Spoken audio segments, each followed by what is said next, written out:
Hello everyone, I hope you are doing well. So in today's video, we'll be going through the 2022 physics exam for the Northern Hemisphere, part 1 short answer questions, where we'll be going through question 1 to 10. So like always guys, before I start this video, if you guys want private tutoring in specialist methods, physics or chemistry, you can always email me through this email. And yeah guys, let's smash through this video. Question 1. A particle with mass m and a charge q is accelerated from rest by a potential difference v. The only force acting on the particle is due to the electrical field associated with the potential difference. Show that the speed of the particle is given by v equals square root 2qv over m, and state the principle of physics of the principles of physics used in your answer. So if you don't realize straight away, this is your electron gun formula. And so we need to state a principle that is used. Now, where do we get this formula from? Let's explain it. Now, this formula comes from the conservation of energy. Conservation of energy. Where we know that work is equal to your change in kinetic energy. We know that pretty much, that work is always equal to your change in kinetic energy. And so the work done on a charged particle is equal to QV. And the kinetic energy, your change in kinetic energy in this case, is equal to half mv squared. And so if we equate these two, QV equals half mv squared, this is our electron gun formula. And so all we have to do is kind of transpose it just to get v as our subject.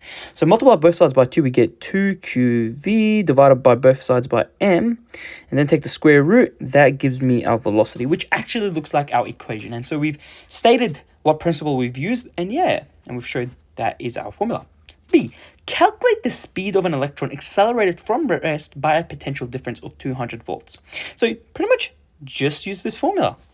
So we know velocity is equal to your square root of 2. So remember the charge. So it's an electron actually. Yep, it's an electron. So it's 1.6 times 10 to the negative 19. Your voltage, which was 200 volt, all being divided by your mass of an electron, which is in your formula sheet 2. So which is 9.1 times 10 to the power of negative 31. Put this in my calculator, I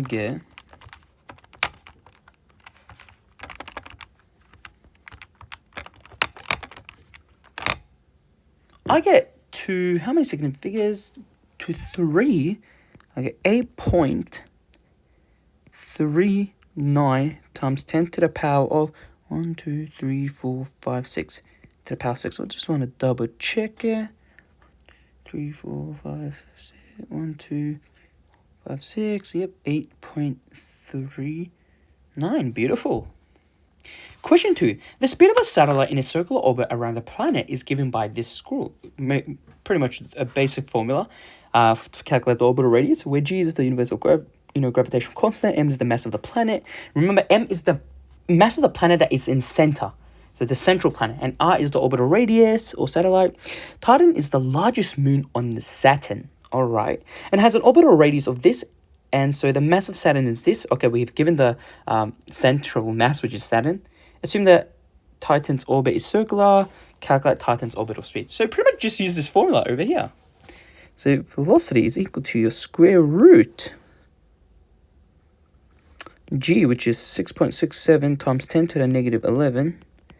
M is your mass of your central planet, which in this case is our Saturn, which is 5.7 times 10 to the power of 26, all being divided by your radius, which is 1.2 times 10 to the power of 9. So putting this in my formula,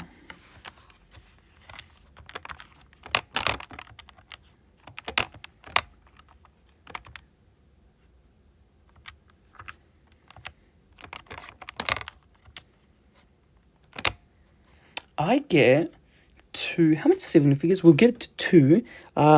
Pretty much 5.6 times 10 to the power of 3 meters per second. And does that look good? Have I made any mistakes? Nope, it looks all good. All right. Next question. 1, 2, 3. Okay, beautiful. Another moon of Saturn is Rhea. Rhea is in a circular orbit of radius this. So So Rhea is at a smaller radius, orbital radius than our Titan. So, okay. Does Rhea travel faster or at the same speed or slower than Titan? Explain your answer. All right. By looking at this formula, because we know that Rhea has a smaller radius, if you have a smaller radius, you will increase your velocity because remember it's added to the denominator. If you decrease your denominator, it will increase your velocity. So overall, Rhea will travel faster. So we'll travel faster, and so the other mark comes from just explaining your answer. So as orbital radius of Rhea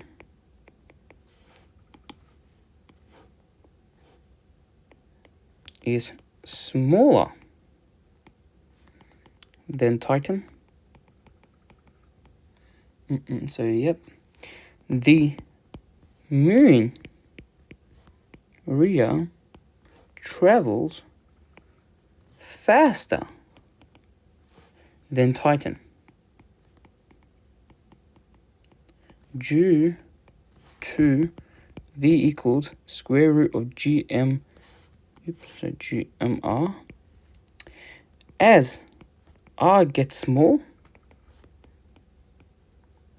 velocity increases. Beautiful.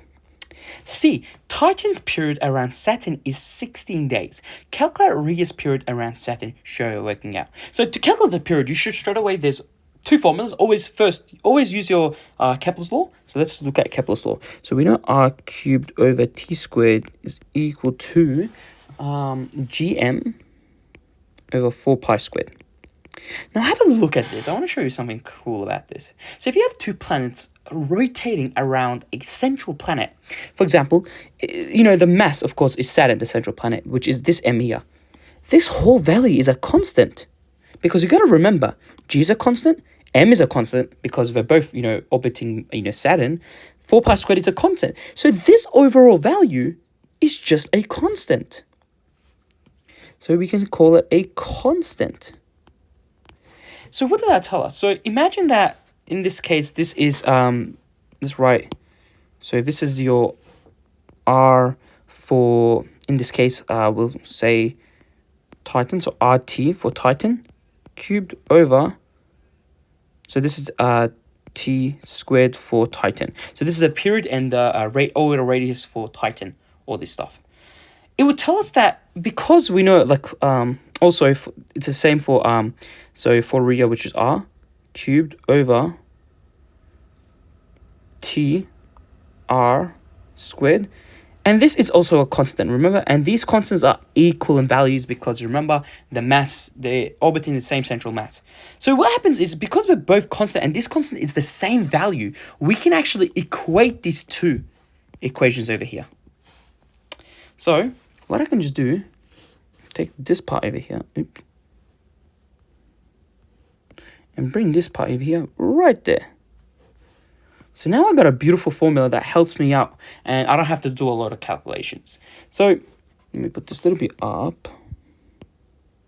Oh, like that. Okay. So now let's place all our values. Now, because it's in days, I'm not going to change days to seconds because we don't need that because our answer has to be in days overall. So I'm just going to keep it in days. So let's do that. So what's the radius of Titan, the orbital radius of Titan?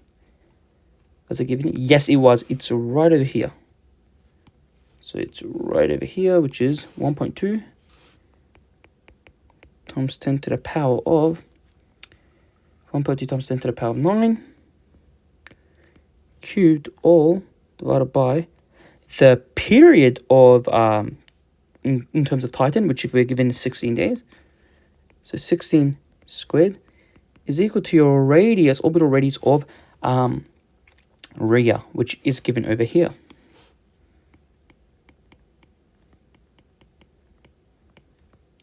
All divided by T, which is TR squared, which is what we want, the period of Rhea around Saturn. So let's calculate this value over here. So 1.2 times 10 to the power cubed. So 16 squared So I get pretty much 6.75 times 10 to the power of 24 is equal to 5.3 times 10 to 8 cubed all over 2r squared. And so hence 2r squared is just equal to 5.3 times 10 to the power of 8 cubed, all being divided by, that's 6.67, so 6.75 times 10 to the power of 24. And make sure you take the square root of both sides, just get rid of that square root. So like that. Oops, not the most nicest, but like that. And so this here will give us the period, pretty much. Where it is, this formula. So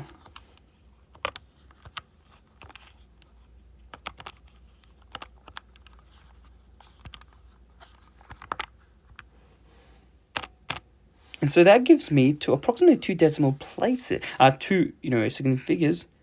That gives me 4.7 days. Beautiful. Question 3. Positron and an electron are fired one at a time into a strong, uniform magnetic field in an evacuated chamber. They fired at the same speed, okay, but from opposite sides of the chamber. The initial velocities are initially perpendicular to the magnetic field and opposite in the direction to other. All right, so if they, okay, that's good. A positron has the same mass of an electron, okay, and has the same magnitude of the electrical charge, all right, but it's positively charged. That's good. On figure, sketched and labeled the respective paths that the positron and electrons will take while in the uniform magnetic field. Beautiful. So, when for example, when this positron actually goes through a magnetic field, it's gonna curve, and it's gonna curve at a radius. And I want to just double check something, because they have everything pretty much the same. Their masses are the same, their charges are the same, their velocity is the same. That likely tells us that their radiuses are the same. And let's check that. We know that the radius of path is mv over qb. Because their masses are the same, the velocities are the same, their charges are the same, and they're in the same magnetic field line, and their field strength is the same, it means their radius is actually going to be the same. So they're going to curve at the same radius. But let's understand which one curves at which direction. Let's have a look at this positron here. So this positron over here, you're going to use your right hand slap rule because it's a positively charged. So you're going to use your right hand, and remember, you only use your right hand for a positive charge. So make sure your fingers are into the page where it's the direction of the magnetic field, and your thumb, which is the direction of your velocity, goes to the right. And see that your palm will act upwards. So that tells me that this positron actually goes like, let me write nicely. So this positron overall goes like that. Oh, nice. But like that. This is how the positron actually curves. And so it will curve at the same radius as the electron, so they'll look the same pretty much. But now let's have a look at the electron itself. The electron, you're going to use your left hand because it's a negatively charged, and you're going to do the same. You're going to make sure your thumb is the direction of velocity, which is the left, and your fingers are into the page. And that tells you it should be upwards too. So also this one. Ooh, that's... Okay, that's I don't know why it's really trying to... Why is it making my life harder? There we go.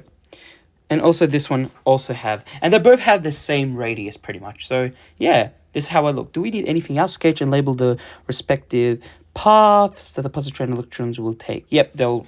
That's all the thing that you need pretty much. Both look like they have the same radiuses, and yeah. Beautiful. Question 4. Figure 2 shows a schematic diagram of a simple DC generator with the output voltage connected to a cathode ray oscilloscope. The DC generator consists of a rectangular wire coil of 200 turns placed in a uniform magnetic field strength of this. The coil is rotated with a frequency of 60 Hz in the direction shown in figure 2, so it's rotated in the clockwise direction. And so the average EMF generated in the coil for the first quarter of the turn is 35 millivolts. The coil is initially in the position as shown. Alright, so where there's no flux because, the fields are not passing into the plane of the coil, right? And so when viewed from above, so will the induced current in the coil be clockwise or anti-clockwise during the first quarter turn? So during the first quarter turn, there's going to be an induced current. There's going to be, of course, an induced current because there's going to be a maximum flux. There's going to be a change in flux. And so we're going to use Lenz's law to find that direction of the induced current. So we know that it starts at zero flux. So it's zero flux, but when it goes for a quarter turn, which will be like this direction over here, it will then have a maximum flux. So there is a increase in magnetic flux. And so what this law states is that where is the direct, so there's of course magnetic fields that are passing through it like this to the right. So Lenz's law states that it's going to try to oppose that change in flux, and so it's going to create an induced magnetic field that's in opposite direction of the flux. So imagine you have magnetic field lines now passing, because it's going to try to oppose it. It's going passing like that. And so now you just have to use your right hand grip rule and see which direction is your fingers curling, and that's going to tell us the direction of the induced current. So doing that, I can see, well, my fingers look like they're turning like this, like that. So double checking. Yep. So if you're just rotating it back normally, it will look like this now. If you're bringing it back to this, it will look like this, which is in the clockwise direction. So clockwise. Beautiful. Calculate the area of one loop of the rectangular wire coil show you're working out. All right, so we want to calculate the area of one loop. So one loop. So we have, it says a DC generator consists of a rectangular wire of coil 200 turns. So one loop contains 200 turns. That's what they're telling. A coil of wire. So one wire, which one coil contains 200 turns. So calculate the area of one loop. So one of these loops.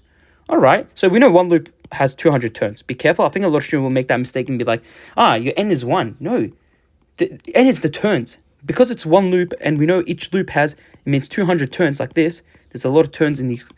So overall, yep. So we know that it's this. So of the rectangle show you're working out. So I'm going to use EMF is equal to N times, your change in flux over change in time. Because I know my EMF, my voltage, which is 35 millivolts. So I'm going to put 35 here. Move it. So 35 times 10 to the negative 3 millivolts. And the change in time is for that quarter of a turn. So we're given that, the frequency, and we can easily find the period. So 1 over F, which is 1 over 60. So that's going to, remember, your period is the time it takes for one full revolution or one full cycle. So we have to remember, divided by 4, because we're only doing a quarter turn. So divide that by 4. So all I get then is 0.004166. All right. And so, of course, N is 200. Don't forget about that. And change in flux. That's what I'm going to try to calculate, the change in flux, because that's going to help me out. So, times that by 35 times 10 to the negative 3. Divided by 200. And so I get overall your change in flux. And you remember your change in flux is just your area times your magnetic field is equal to 0. It's a very lot, 0, 0, 0, 0, 0, 0. Wow, it's a lot of zeros. 72916. And so you just divide it by your B value, or your magnetic field strength, and we should get our area. It's such a very low number. Wow. What's our area? Oh no, what's our magnetic field strength? So 5 millivolts. So times 10 to the negative 3. Beautiful. So let's double check that. And so that gives me overall, how many significant figures? To 2, if I'm not mistaken. The lowest is 2. It gives me 1.5 times 10 to the power of 1, 2, 3, 4. Negative 4 meters squared. Is that right? 2, 3, 4. Yeah, that was good. Hope that's right. I need to double check my answers as well. The graph below shows the EMF induced in the coil over 2 full turns. All right. And we've shown here. And of course, it's rectified because we're using a split ring commutator. On this same set of So on the same axis, sketch the output EMF that would result if the number of turns of the coil is changed to 100 turns. So if they've halved your N value, they've halved your number of turns. And the frequency of rotation is changed to 30 hertz. So it was 60, so they've slowed it down. So if you're going to slow something down, you double your period, pretty much. The period doubled. Let's really have a look at what's happening here. What's it going to have an effect on the EMF graph? Remember, EMF is in change in theta over change in time. So let's think it happened. So if your N value is halved, this value here is halved. If you're putting a half value there, it's gonna, so if your N value is divided by 2, it's halved. It's gonna be then at, and it's gonna be a 2 at the bottom. So it means your EMF is halved also. And so that's all that's going to have an effect on. But what about your period? Your period changes a lot. So if your period is doubled, so if you double your period, so imagine this here, you double it. So 2t. That's going to have 4t then overall, 4t. So now your EMF is a quarter, like it's times by 1/4, it's a quarter. So yeah, it's times by a quarter, and your period is doubled. So for example, this one here, your EMF is 1, 2, 3, 4. If it's at here, it's going to be a quarter after. So as you remember, it's multiplied by a quarter. So it's going to be now at this position over here. At this part over here, around this line here. And we know that the period is doubled. So you remember how there's 2 full cycles? So that's like one, this is 1 cycle here. And then that's 2. Because you've doubled your period, a full cycle will take the whole thing. Because you've doubled the period. Remember, this is your period. Let's say this is your period, or t. You've doubled it. So now your period is actually here now. So, all right. How's that? Let's draw a diagram. So, what do I know? Okay, so, all right. So, this is how a graph really looks like, pretty much. But you've kind of, what we've done to it is we've doubled its period and we've quartered its amplitude. So in other words, it's gonna look like, so it's gonna be this point here is gonna be here, and so this point is gonna be here, and this point is gonna be here, and this point is gonna be here. Just want to double check. Does that make sense? So if that goes down, if that part goes down, it goes up.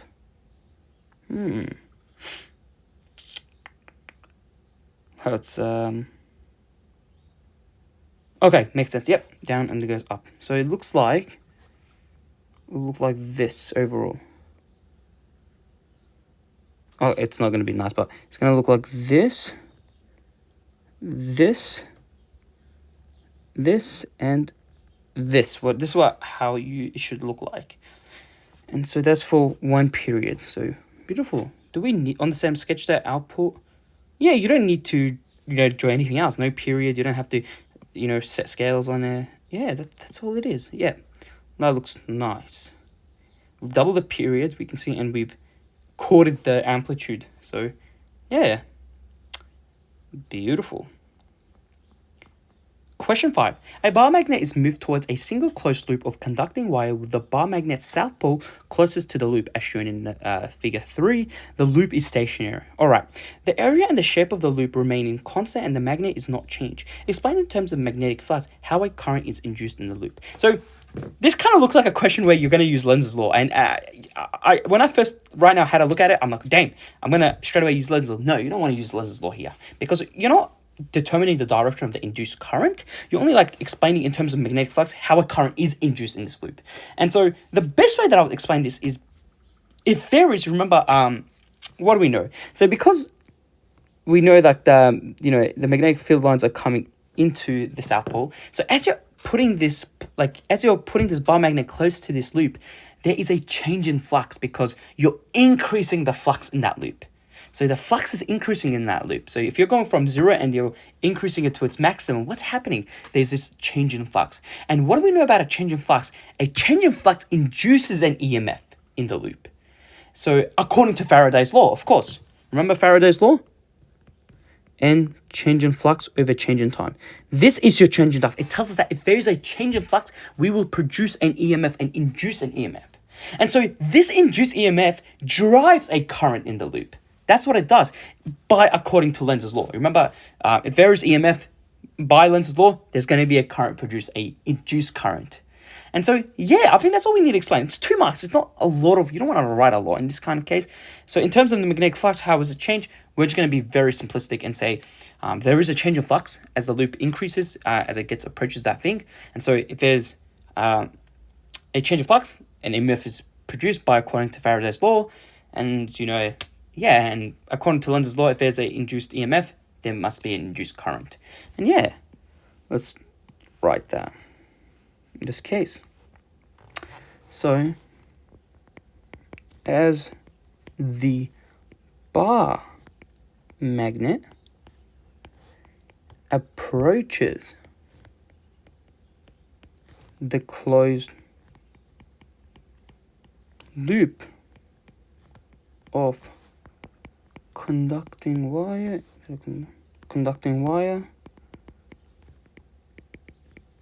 the magnetic flux, I'm just gonna write magnetic flux. Actually, that's kind of magnetic. I was gonna use the symbol magnetic flux passing through the loop increases. This change in magnetic flux induces an EMF in the loop, according to Faraday's law.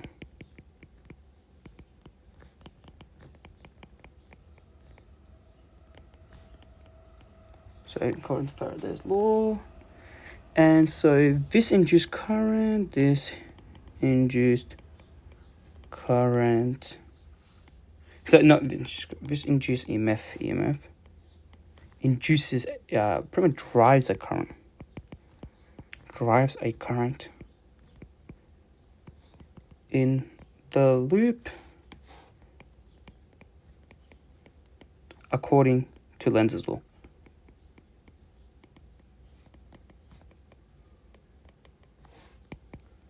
Beautiful. That's it. For 2 marks, that's all you pretty much need. Question 6, let's choose a different color now. A laptop computer requires a transformer to reduce the voltage to its rechargeable battery while the battery is charging. The power point supplies an RMS voltage of 240 volts and delivers an RMS current of that. So let's just draw a diagram. So we have a power supply, in this case, which is a power point, and it gives us 240 volts RMS, and it delivers a current of 0.35. All right, the transformer converts the voltage to RMS voltage of that. Assume that the transformer is ideal. Okay, so we know that this, let me draw that nicely, because there's a transformer here, and so this transformer transforms or decreases the voltage for the charger to 8 volts. And so we knew that the current that was passing through, the current that was passing here was 0.35. Calculate the ratio of the number of primary turns over secondary turns. Beautiful. So we know that the primary to secondary turns is just your voltage to primary over your secondary turns. So what's your voltage to primary? So we know voltage primary is 240 volts divided by your secondary, which is 8. So 8, 16, 24, which is 30 overall. 30, which is a 30-to-1 ratio, pretty much. That's it. Calculate the RMS current delivered by the power point while the battery is recharging. Isn't that 0.35? Wait. Calculate the RMS current delivered by the power point while the battery is recharging. Well, this is the power point, and it's producing 0.35 amps. Are they trying to trick us here? Or is there a mistake? 2 marks. Yeah, they've already given us, they've told us the power point supplies an RMS voltage of 240 volts and an RMS current of 0.35. So yeah, 0.35. I think that's right. Yeah, it has to be right. They've told us the answer. So I think they're trying to trick us here, or is it a mistake they made? I want to write I think, yeah, I'm going to write 0.35 because they've actually given it to the question. Given from question. Wow, I can't believe there's a mistake in this exam. Question. I've seen a lot of, mistakes, and especially in the Northern Hemisphere exams. And yeah, given from question. Given from question, yeah. 0.3 amps. I think they're meant to probably ask us to find the current in this part of the circuit where it's they probably had to say like calculate the current in the battery where that's supplied to the computer or something. Yeah, that this here. Yeah, I think just 0.35. It's very easy also to calculate that, but yeah. Question 7. Let's have a look at this question. A spherical mass of 2 kilograms is attached to a piece of string with a length of 2 meters. The spherical mass is pulled back until it makes an angle of 60 degrees with the vertical, as shown in figure 4. The spherical mass is then released. Ignore the mass of the string. Show that the maximum speed of the spherical mass is 4.4 meters per second. Alright, so if it's at this position and they let it go, so if I just draw a little bit like a ground level here, think of it like this, it's a ground level. And so if they let this go, it's going to go down, and this is where the maximum speed will occur, at the bottom here, and then it will go up, and be over here. Where, let me write it nicely, let me draw it nicely. We'll go up here, right over here. And then it will just keep oscillating up and down, But the maximum speed will occur at pretty much the vertical bottom. And so show that the maximum volume of the spherical mass is 4.4 meters per second. So considering that we're taking this as the ground, we know at this position over here, it's at its maximum gravitational potential energy. And before they let it go, remember they're holding it. So your kinetic energy here is actually 0. So it's all GPE, where we just need to find the height here. This height. And so to calculate the height, if I know that the distance from here to, here in this case, like, remember this whole thing is 2 meters. This whole thing is 2 meters if it was, yeah. This whole thing, is that? Yep. So is it, goes like that. Yep, this whole thing is like 2 meters. The length of that Y is 2 meters from this, because it's going to be 2 meters also here. So 2 meters. If I know that's 2 meters, I can actually calculate the length here, because I can create a right angle triangle. I can write a right angle triangle here and calculate this value of x, which is the height of this. And I already know the overall height of this is I already know this height over here is 2 meters because of this. And so 2 minus this value of x will give me the height h. So that's what I'm going to do. So to calculate the height x, so this is your hypotenuse in this case. And I want the adjacent. So I'm going to use cosine 60, which is adjacent, which is our x in this case, over your hypotenuse, which is 2. So it's going to be 2 cos 60, which is equal to 1. So 1 meter. So your value of x is 1 meter. So if I know the length of overall is 2 meters, let me rub this whole thing off now. Oops. If I know this length here, from here to here, is 1 meter, and I overall know the length of this whole thing is 2 meters, it's just going to be this little h value. It's hence 2 minus 1, which is 1 meter overall. So I've calculated the value of h. So this value of h here is 1 meter. And so now I'm just going to use conservation of energy. So what about here? So I know for a fact that here there's no gravitational potential energy because it's at the ground, and it's all kinetic energy. So using my conservation of energy, mgh is equal to half mv squared. So m's cancel out. Where I'm trying to calculate velocity, so it's v is equal to square root of 2GH, where G is 9.8, and the H is the height, which is 1 meter. Calculate, so square root of 2, 9.8. That gives me 4.4, which is our maximum velocity. Beautiful. So B, at what part of its path is the spherical mass at its maximum speed? Explain your answer. As we just said, the maximum speed will occur when it's at its vertical, when it's at the most bottom, like the actual vertical bottom over here. And this is due to why? We know because, the gravitational potential energy, as it goes down, it's all converted to kinetic energy. So the kinetic energy here is at its maximum value. So if kinetic energy is at its maximum value, then it has to be at its maximum velocity, velocity overall. So overall, when it reaches a vertical speed, it's at vertically bottom, at the most vertical bottom one, where the angle here has to be 0. So that's where the length of the thing is 0. Yeah, the angle would be 0 in that case. So I'm just going to write the mass reaches its maximum speed. So maximum when it's vertically at the bottom.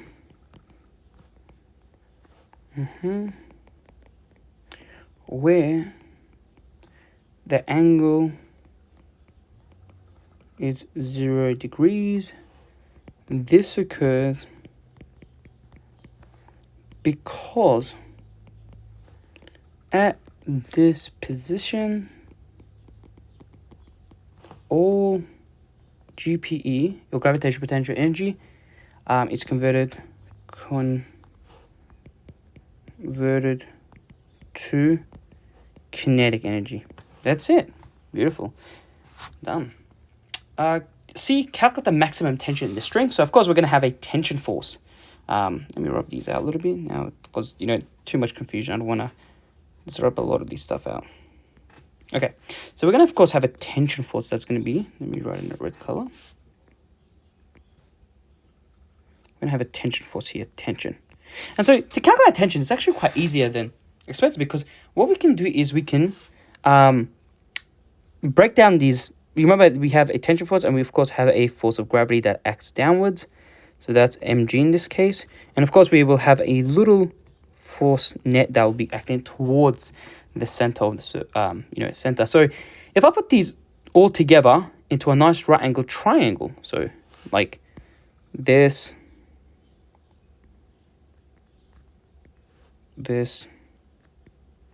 and this, overall, I'll get, so this is your MGH, this is your tension, and that was, your other one was, we don't even care about MV squared, just that. That's all we need, because if I know that this angle here is 60 degrees from that, all I need to calculate is your tension, which is, so if this is your hypotenuse and this is your adjacent, all I have to say is cos 60 is MGH, which is just 9.8 over tension.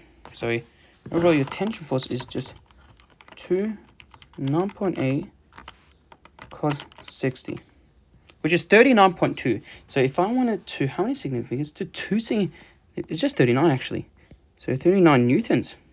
That was easy for 3 marks. Wow. I mean, you could do a longer method, but this is the shortest way, just breaking down like that. Let's do question 8. A satellite is moving in a stable orbit 25 Earth's radii from the center of the Earth, as shown in the figure. The period of the satellite is t. Calculate the magnitude of the acceleration of the satellite. Show you're working out. Beautiful. So we know g, your acceleration, is just g mr squared. Well, of course, g in this case is 6.67 times 10 to the negative 11. M is the mass of the Earth. It's the central mass. So the mass of the Earth is given in your formula sheet, which is just 1.98 times 10 to the power of 24, or being divided by your radius squared. The radius of the Earth is also given in your formula sheet. So 6.37 times 10 to the power of 6 squared. So that should give me my 5.98 24. Oh no, what am I doing? It's 25 Earth's radii. That's the gravitational constant on the surface of the Earth. I need to make sure 25 times the Earth's radii. So further away, yeah. What was I doing there?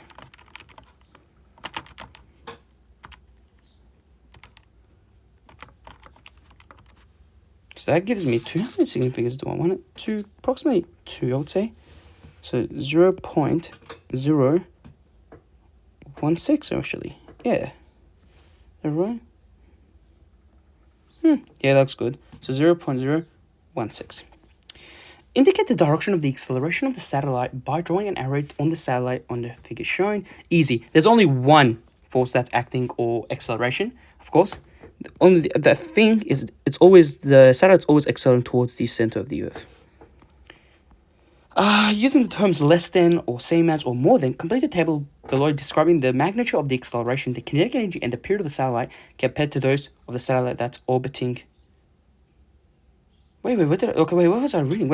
Another identical satellite is placed on a stable orbit around 30 Earth's radii, so it's more further away, so the radius is increased from the center of the Earth. Using the terms less than, same as, or more than, complete the table below to describe the magnitude of the acceleration, the kinetic energy, and the period of the satellite compared to those of the satellite that is orbiting on at the 25 radius of the Earth. Easy. So the difference is the other one has just a higher radius. Magnitude of acceleration. Easy. So we know from this formula, if you increase your radius, if it's further away, your value of g decreases because you're increasing your denominator. So in this case, so r increases g, your magnitude of acceleration is pretty much less than. So let's write less. Kinetic energy. So remember, kinetic energy is dependent on velocity, and so we know the velocity is just the square root of gmr. So if you, again, increase your r, you're decreasing your velocity. And so if you decrease your velocity, you're decreasing your kinetic energy. So also that will be less than. Period. So period is just using Kepler's law. Like, remember Kepler's law, the period is just, if I'm not mistaken, it's 4 pi squared r cubed over gm. So if you increase your radius, you increase your period. So that'll be more than, actually. So your period will become higher. Beautiful, that's it. Easy 3 marks there. Question 9. A small ball of mass 0.3 kilograms travels horizontally at a speed of 6 meters per second. It enters a vertical circular loop of diameter of 0.8 meters as shown in figure 6. Assume that the radius of the ball and that the frictional forces are negligible. Alright? Show that the kinetic energy of the ball at position A is 5.4. Beautiful. So we know kinetic energy is half, what's the mass? mv squared. So mass is 0.3 velocity squared. So that's going to give me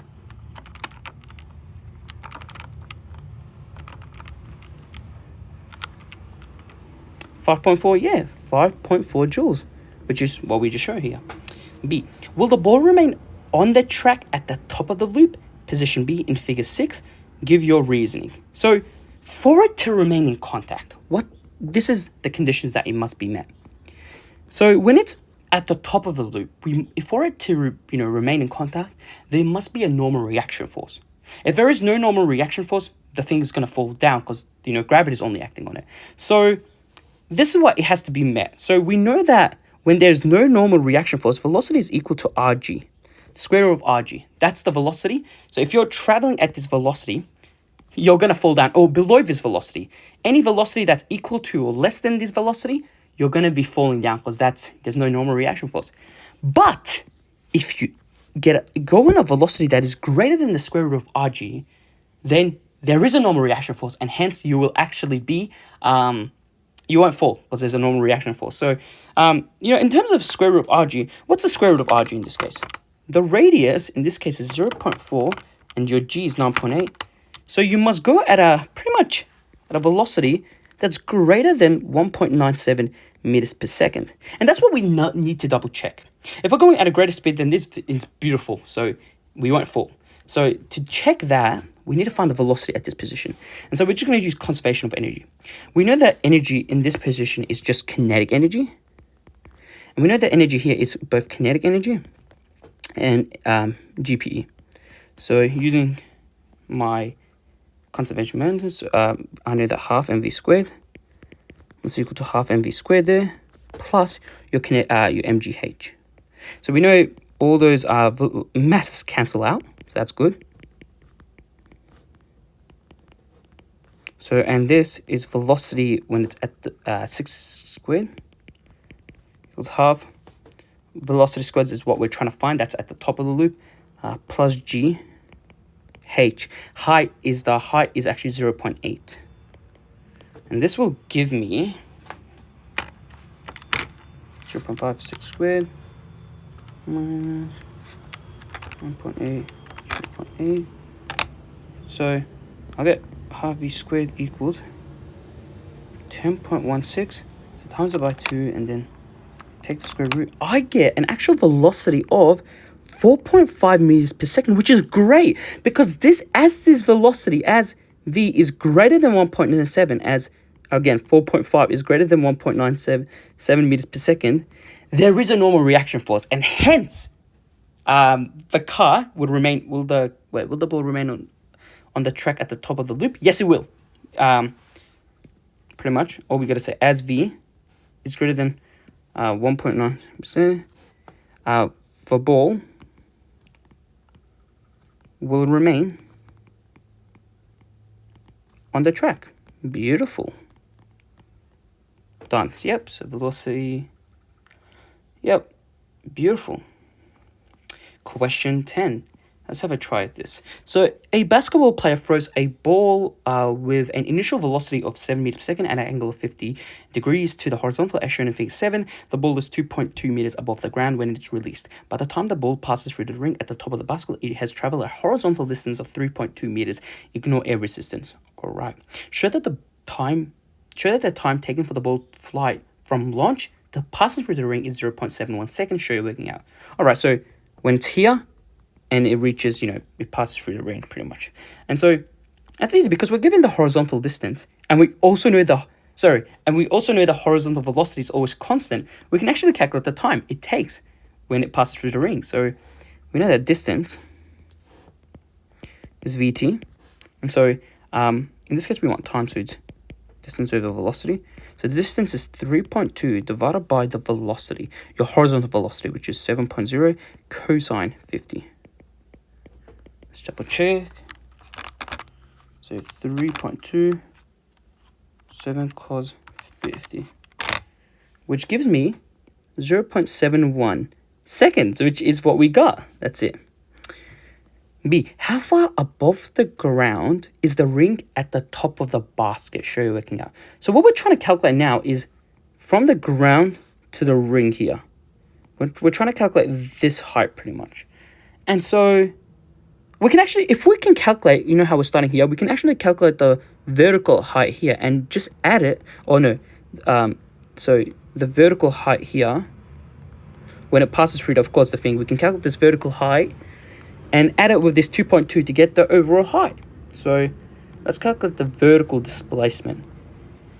And so, okay, we know that u is equal to, in the vertical, so initial vertical velocity is 7.0, sine 50, a is negative 9.8, and we found that the time was 0.71 when passing through the thing. So, and we want to calculate s. So I'm going to use s is equal to ut plus half at squared.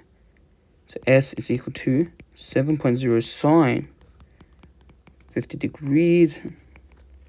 Time is 0.71 plus half. A is negative 9.8 and time is 0.71 squared. So putting this on my calc, that's a lot of rubbish, to be honest.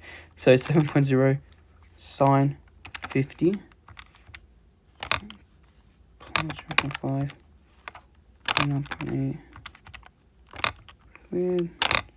I get s is equal to 1.335 meters. So that distance is So the distance from here to here is 1.35 meters, 1.3, pretty much approximately 1.33 meters in this case. And we just have to add it with this and we'll get the height. So height is 1.335 plus 2.2. And so that gives me an overall, the two significant figures, 3.5 meters. 3.5 meters, and that's it. I hope you guys enjoyed this video and learned something through this video. I hope it helped you in a way. And please make sure to like and subscribe for more future videos. I hope you enjoyed this video and it helped you quite a lot. And please make sure to share this video with your friends to help them out a lot. And I hope you guys take care of yourselves. Bye-bye.